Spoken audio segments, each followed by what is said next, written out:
It was supposed to be innocent, the jingle of an ice cream truck rolling through Glasgow's housing estates in the 1980s.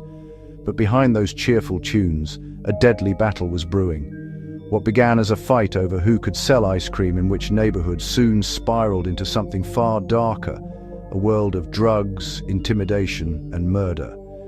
This is the chilling story of the Glasgow ice cream wars, where turf battles over frozen treats turned into one of Scotland's most haunting crimes.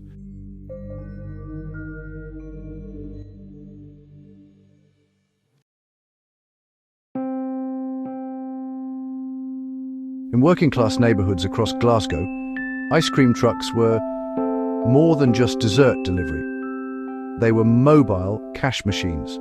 Criminals quickly realised the vans could be used to sell drugs, stolen goods and contraband. The routes were valuable territories, and rival operators began fighting over who controlled which street. It wasn't long before intimidation, vandalism and threats became part of daily life for drivers just trying to earn a living. Residents knew something wasn't right, but speaking out meant risking everything. Then on the night of April 16, 1984, the simmering tension exploded. A fire broke out in the home of the Doyle family in the Rushazi district. When firefighters arrived, they discovered a horrifying scene. 6 members of the family, including 18-year-old Tony Doyle, were dead. Investigators soon determined that the fire had been deliberately set. Rumors spread fast.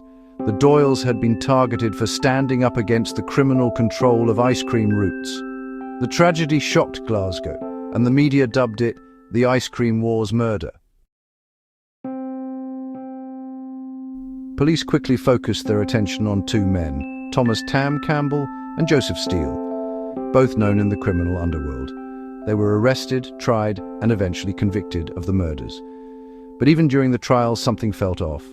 The case relied heavily on one witness whose story kept changing, and there was little physical evidence linking Campbell or Steele to the crime. Still, they were sentenced to life in prison. The city wanted justice, but at what cost? For years, Campbell and Steele fought to prove their innocence.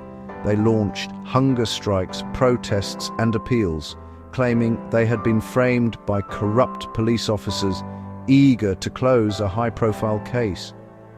Journalists and campaigners began to take notice. Over time, inconsistencies in witness statements and flaws in the prosecution emerged. By the 1990s, public opinion had shifted, and even politicians were calling for a review of the case.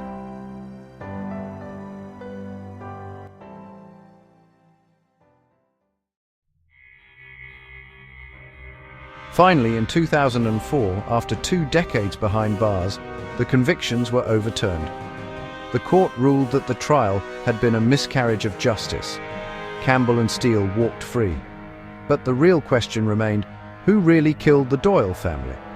To this day, the true culprits have never been identified. The Glasgow ice cream wars left deep scars on a city already struggling with poverty and crime. It's a story of greed, fear, and corruption, where something as innocent as ice cream became the symbol of murder and injustice. So next time you hear that familiar jingle, remember, behind some smiles, history hides the darkest chills.